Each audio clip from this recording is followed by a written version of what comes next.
ایسا ہے جو پچھلے 25 سال سے کینسر کا مریض ہے، اس نے پھر جو اس میں تلخ جملے مسلمانوں کے لیے بولے ہیں۔ جو شوا ایک یوتھ منسٹر تھے امریکہ میں، جنہوں نے تورات اور انجیل ینگ ایج میں پڑھ لی ہوئی تھی،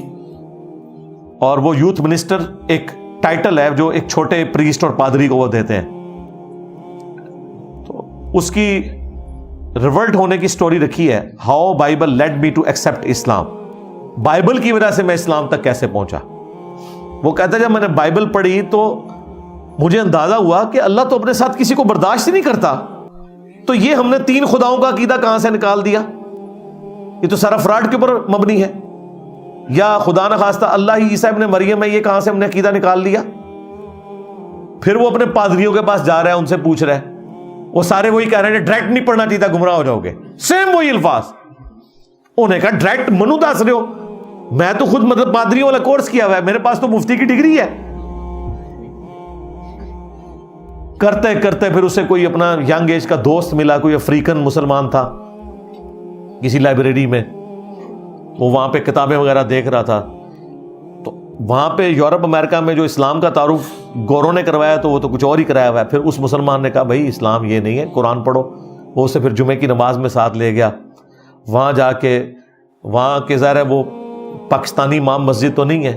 یہ تو مسلمانوں کو بغیر وضو کے قرآن کو نہیں ہاتھ لگانے دیتے، انہوں نے غیر مسلم کو قرآن کہاں پڑھنے کے لیے دینا ہے۔ انہوں نے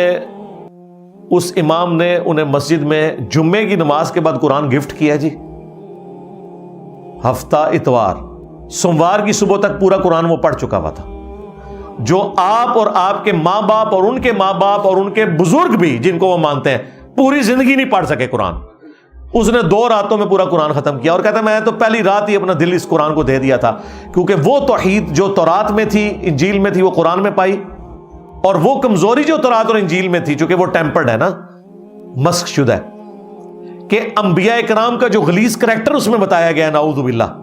حضرت لوط علیہ السلام کا اپنی بیٹیوں کے ساتھ بدکاری کرنا، داؤد علیہ السلام کا اپنی صحابی کی عورت کے اوپر عاشق ہونا، جو کشف المحجوب میں بھی واقعہ لکھا ہوا ہے۔ ہمیں کہتے ہیں یہودی ایجنٹ، یہودی ایجنٹ تو وہ ہیں پھر جن کی کتابوں میں یہ والے یہودیوں والے واقعات مل رہے ہیں۔ تو اس نے کہا یہ نبیوں کا کریکٹر اس طریقے سے بیان ہو رہا ہے، اور قرآن جس طرح نبیوں کا کریکٹر بیان کرتا ہے، یہ ہے وہ کریکٹر جو ایک آئیڈیل کریکٹر ہونا چاہیے۔ تو وہ مسلمان ہو گیا۔ اس کی سٹوری آپ ضرور دیکھیں، how Bible led me to accept Islam. اس نے پھر جو اس میں تلخ جملے مسلمانوں کے لیے بولے ہیں، اس نے کہا کہ تمہاری مثال اس شخص کی سی ہے کہ جو روزانہ اپنے کام پہ نکل جاتا ہے، اس کے پڑوس میں ایک بندہ ایسا ہے جو پچھلے 25 سال سے کینسر کا مریض ہے، اور پڑیا اس کے علاج کی اس بندے کے جیب میں ہے، اس کے پاس اتنا ٹائم نہیں کہ ایک دن وہ جا کے اسے وہ دوائی دے دے، حتیٰ کہ وہ مر جاتا ہے۔ اس نے کہا یہ جو پڑیا تمہاری جیب میں یہ قرآن ہے، اور تمہارے ارد گرد لوگ شرک کے کینسر میں مر رہے ہیں، ہمیشہ کے لیے جہنم میں جا رہے ہیں، اور مسلمان اپنے پڑوسی تک یہ قرآن نہیں پہنچا سکا۔ اب اسے کیا بتائیں کہ مسلمان خود نہیں قرآن پڑھتا، اس نے کہاں سے پہنچانا ہے؟